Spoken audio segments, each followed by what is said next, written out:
So after 1 year netizens ng pagkakaroon nitong Tamaraw FX, yung bagong generation, sulit nga ba magkaroon nito? Ano yung mga dapat nyo i-expect? Panoorin nyo itong video na to para alam ninyo. Tara! So tingnan muna natin yung mga ilan sa mga binago ko dito netizens. Wala akong masyadong binago kasi medyo gusto ko talaga yung stock to stock na mga sasakyan. Nagkaroon lang ako ng konting PPF actually itong kulay itim na to sa hood. Hanggang dyan yan, black top yan. Hanggang sa pinakataas, black top siya. PPF lahat yun. Hindi natin pina-repaint, hindi rin natin pina-wrap up, kundi PPF yan. So yung pinakaulo niya netizens, yun yung pini-PF natin kasi ito yung mas dapat alagaan. Yung likod, expect na magkakaroon talaga ng gas-gas yan kasi pangharabas talaga to eh. Hindi ako nagbago ng mga gulong. Ito lang isa, kami ng pako. So pinalitan lang natin ng spare na gulong. Wala naman naging problema. So ine-enjoy ko muna yung stock na gulong. Gusto ko muna sana siyang mapudpod kung sakali man na mag-upgrade tayo. Iba kasi pinopormahan. Pero ako kasi more on function. So okay na ako dyan sa PPF. Dito naman sa likod netizens, yan. Sumabit na. Malaki kasi to. So may konting sayad tayo dito sabit. Sa poste, pag liliko, kailangan malaki. So sa umpisa, normal lang yon kasi kinakapa mo pa yung laki nung turning radius niya. Tapos, syempre, maliit lang na Adriano logo sa gilid. Sa likod din netizens, yung mga sponsor natin. Itong si Subs Auto. Mapapansin niyo itong aking Tamaraw FX. Naka 360 degree camera to. Unahan, likod, gilid, kita niya yung buong sasakyan. Kaya napakalaking tulong nun. Especially kung may likod na ganito. Kasi di mo naman yan masyado kita sa rear view mirror mo eh. Kaya tansyahan talaga. So, napakalaking bagay nun. Yun nga lang, isa sa mga kahinaan nun netizens na limitation niya is wala sa taas. Hindi mo masyado matatansya na sa taas. So, may tendency pa rin to na kagaya nito, nakalpokan niya ata to dito sa may bandang taas. Tapos, merong mga parking lot na mababa. Walang caution or warning na yung pinaka-clearance. Kaya, isang beses sumabit kami sa may bandang Paranaque yata yun, yung pinuntahan namin. Ito susi, para dito sa likod. So, isa sinabi ko nga sa inyo nung nakaraan na nagustuhan ko sa kanya. Compared, for example, sa L300, balagbag talaga yung pag sinara. Itong isang to, napaka-smooth lang niya. So, para sa sakyan na rin talaga yung dating. So, very functional to, kaya sobrang dumi kung mapapansin ninyo. Hindi pa namin tinanggal yung plastic. Pero ito talaga yung main reason talaga. Masasabi ko sa inyo, hindi nyo kailangan ng maraming sasakyan. Kung praktikalan lang ang labanan netizens, ilalaban ko tong Tamaraw FX ko na pinangalanan ko nga pala to si Apa. Kasi mukha siyang bison, yung sa Avatar, sa Last Airbender. So, bali dito, 7 kasha. Walang kahirap-hirap netizens. Regular size kagaya ko, 5'4", 70 kilograms, kasyang-kasya ang pito na ako sa isang row. So, 7, 14 plus yung driver at saka passenger. Bali, 16 katao yung kakasya dito sa Tamaraw. Kaya, ito talaga yung pang-praktikalan ko, yung buong team ko, buong pamilya ko, talagang dito ko na isasakay. Masasabi ko netizens na meron akong pangdiinan, which is yung aking Honda Civic RS sa Sibolen. Tapos, kung gusto ko naman ng pangharabas, pupunta kami ng mga malalayong lugar, medyo somehow off-road ng konti, kayang-kaya na itong Tamaraw. Ito yung pangharabas natin. At the same time, kagandahan pa doon, isa rin sa mga sana ma-achieve ninyo is magkaiba sila na coding. So, ito is Wednesday, yung isa naman is Friday. So, hindi sila nagtatagpo. Masasabi ko na dalawang sasakyan lang talaga yung kailangan mo dito sa Pilipinas. Depende sa pangangailangan nyo pero sa akin kasi dito netizens nakakapagkarga ako ng motor. Hanggang 150, 180cc na motorsiklo na ikakarga dito. Small displacement. Below 200cc na motorcycles, kasyang-kasya po dito. Walang kahirap-hirap. NMAX, PCX, yung mga Bristol motorcycles, kasyang-kasya dito. Tapos, dual AC po siya. Ayan, mapapansin nyo, may mga neck pillow kami dito. Kasi talaga, pang family to Pwede din pang hanap buhay. Talagang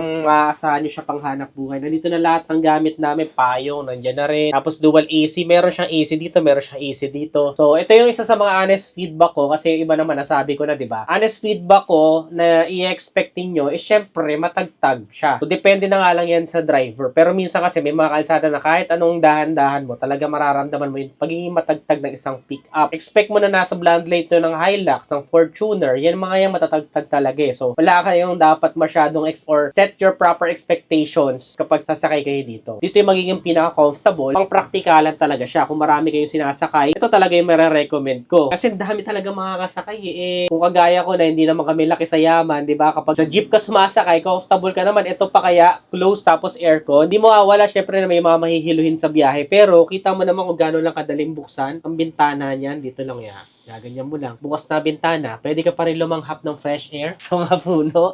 Di ba? Pwede ka pa rin lumanghap. So, wala kahirap-hirap netizens. Napaka-easy lang. Depende kung maselan ba yung sasakay ninyo or hindi. Swerte ko na lang at lumaki kami sa pamilya na hindi naman sila masiselan. Pero kung maselan ng pamilya ninyo or medyo laki kayo sa aircon, hindi nyo naranasan mag-commute, which is totoo hindi ko kayo na totoo may ganyan talaga. Van talaga. Doon kayo, medyo mas comfortable yon. Pero ito, since buti na lang, lahat kami dito is cowboy na cowboy, talagang okay na okay sa kanila. aircon pa lang, super thankful na kami. Ayan, mag-ano ka na lang ng mga neck pillow na ganito. Saksakan ng dami ng neck pillow. Kung saan kami nakakarating talaga. Lalo travel vlogger pa yung partner ko si Lourdes. So walang reklamo. So eventually soon, kung gugustuhin naman natin, di ba, pwede pa naman tayo mangarap na iba pang mga sasakyan. Pwede pa rin naman tayo mangarap ng van, ng mga big MPV. Kagaya ng sa Kia, Netizens. Pwede rin kayong mangarap ng mga minivan, di ba? Pwede Netizens. Depende nga yan sa pangangailangan ninyo. Kung driven ba kayo, may driver kayo, di ba? Pwede kayong mag-iba ng option. Pero sa akin lang, kung practical wise, nasa mode ako ngayon na hindi ko masyado siya ino-overthink. Kaya din ako hindi nag-upgrade, Netizens, kasi iba din talaga yung mindset kapag ka hindi ka naman sanay sa mga upgrade ng mga aftermarkets. Kasi kapag ka nasanay ka doon, yung utak mo gusto lagi mag-upgrade. So hanggat hindi ka naglalaway doon, hindi ka pa into that, abusuhin mo na, samantalahin mo na kasi hahanap at hahanap yung utak mo ng pagkakagastusan kapag kasanay ka ng mga aftermarket. So mga to, Netizens, mostly partnered with my brands kagaya ng DXD South Detailing. Sila yung nag-PPF at nag-ceramic coating neto. Tapos yung Subs Auto naman, isa yan sa mga nakilala natin sa industriya, and sinampulan tayo nung kanilang 360 degree. And so far, so good. May Apple CarPlay, Android Auto. Pwede mo pang lagyan ng sarili niyang SIM card. Pwede ka mag-nood ng Netflix, ng YouTube, walang kahirap-hirap. So yun lang. Tapos may kapitan dito. Yan, dual AC. Kuminsan, ginagawa pa namin to sleeper bus na natutulog kami dito.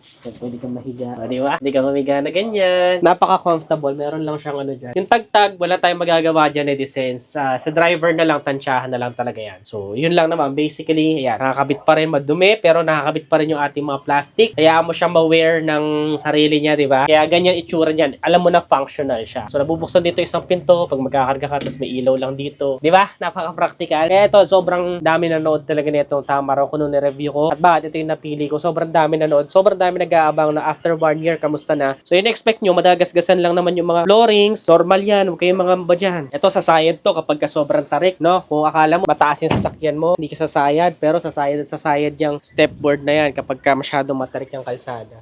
Sa La Union, yan. Mga matatarik na mga uphill, sayad talaga yan. Yun lang naman, no? So, ang mga bintana, medium tint lang. Hindi masyado mainit, pero nakikita pa rin sa loob. Nakikita pa rin yung mga kasama mo. Limited lang ang bulsa sa mga doors. Napakanipis lang, pero kasya naman yung mga essentials. Candy, tissue, shades, kasya. Ang ganda rin ng aircon vents niya, no? Dito, aircon vents. Ayan. Tapos dito din, meron tayong konting storage. Cup holders, dalawa. So, pasensyahan nyo na. This is just, kumbaga, mabilis ang vlog. So, start natin siya. Manual transmission to, 3 pedals, Netizens. So, 5-speed manual transmission. Ayan. So, lagyan ko lang ng cellphone holder para dito kapag magmamaps ka, kaya na 60 degree monitor. So, ito lang yung points for improvement ko sa kanya. Dito lang may sun visor. Promotion na. Ayun na. Kimusta, Ned? Slang. May AI siya. Shoutout sa Subs Auto. Lupit nila. Gumawa niyan. Bali, ang camera niya, Netizens, recording niya. Kaya 60 degree yung nagre-record sa. So, mostly dito ako pumapesto as a passenger ako. Tatutulog ako dyan, kaya may mga neck pillow dyan. Tagusan yan, kaya makakausap mo pa rin yung mga passenger mo. So, yan. Syempre, manual transmission. Pati kanyang handbrake, pati yung kanyang mga doors, mano-mano, pati yung bintana, iikot mo talaga siya, iikot mo na ganyan. Wiper, wala akong problema sa wiper. Tapos, kita mo yung huso, kaya hindi ka makangamba, hindi ka makangapa. Para ka lang di talaga nagdadrive ng pick-up, pero medyo mas mataas ng konti kasi hanggang itaas, utility van, tawag dito, utility van ang kategory niya. Pero buti na nga lang, may 360 degree monitor, dito kami hindi nahihirapan. Kakaliwa ka, makikita mo, kakanan ka, makikita mo. So, mas malaking tulong talaga siya. Swerte talaga namin at isa kami sa nagkaroon nito. Though mapapansin or pinapansin ng iba, hindi exactly kay tsura ng Tamaraw FX ko yung nandun sa prompt. Pero okay lang yun, Netizens. Halos same naman din yung dimensions dyan. Pati yung actual na nakikita mo. Pag magre-reverse ka, kita mo. Napakalaking tulong na nun. Meter panel, analog, walang problema. Meron lang tayo steering wheel cover. Tapos, meron din tayo ditong charging port. Ito yung medyo papaayos ko. Hindi ko alam kung ba dahil ba dito nawala yung pinaka-charger ko dito. Ang ilaw neto, guys, ay halogen. Pwede kayo magpa-aftermarket, pero ako, nahayaan ko lang na halogen kasi maliwanag kapag ka umuulan. Hindi rin masyadong tinted yung mga bintana natin para malinaw pa rin kahit abutin tayo ng gabi sa kalsada. So, ang pinaka napansin ko sa kanya, Netizens, kahit puno kami, sobrang daming tao sa likod, puno, pati gamit, hindi siya nahihirapan dahil makina nga siya ng Hilux.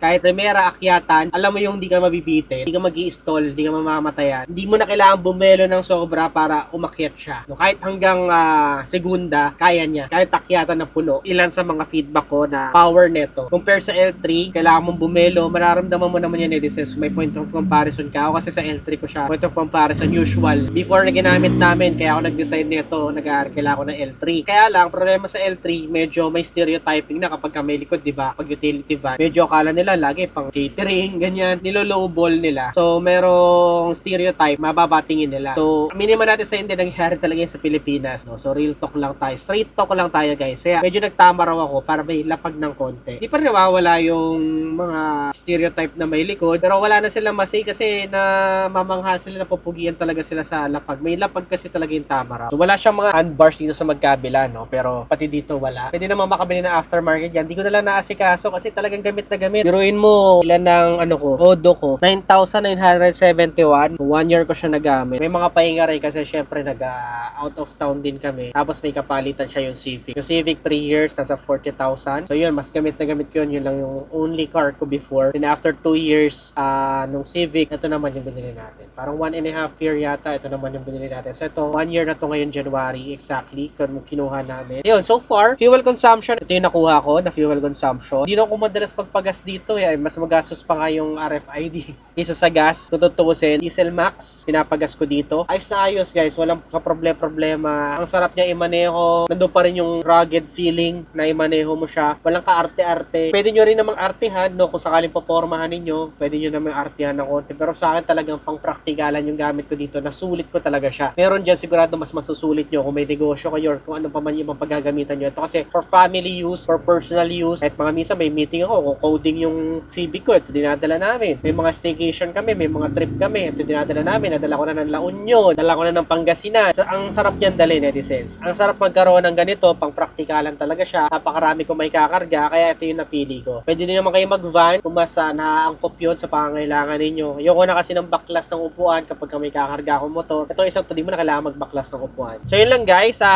ilan sa mga feedback ko sa aking Toyota Hilux Tamaraw FX na bagong generation. Sobrang satisfied ako and mabuti na lang talaga na Edisens ay nakikinig ako sa mga uso, di ba? Ibig sabihin, yung mga praktikalan, pagka yung tao kasi nagsabi na pumanig sila doon, ibig sabihin may ibubuga talaga eh. So yung Hilux, sobrang daming choices niyan. FX, sobrang daming choices niyan. Ito, nakasakay ako sa bandwagon, nakasakay ako sa recommendation ng karamihan. Pansinin ninyo, sureball ako kung bumili ng sasakyan. Civic, di ba? Kilala, household name. Hilux, household name sa mga pick-up. Utility van naman to sa akin. So far, so good. Wala akong reklamo. At ito yung mga sasakyan na tatagal talaga ng 20 years. Di ba? Yung mga ganong klase. Basta tama yung maintenance. Maintenance nito, parang every 6 months kasa maintained. Wala naman, di naman din ganong kagastos. Basta mag-budget ka ng around 10,000. Depende kung anong babaguhin nila dyan. Hindi naman naaabot ng ganun palagi. Minsan, mura lang. So, yun lang. Ang i-budget mo. Monthly. Additional. So, ano pa mga katanungan dito sa Tamaraw FX ko na si Apa? Comment nyo lang dyan sa baba, Edisens. And ano pang mga ibang sasakyan na gusto i-review natin this 2026. Happy New Year sa inyo lahat, Edisens. Give this video a thumbs up. Subscribe. Again, this is Adriano. Always keep it cool. Rise safe always.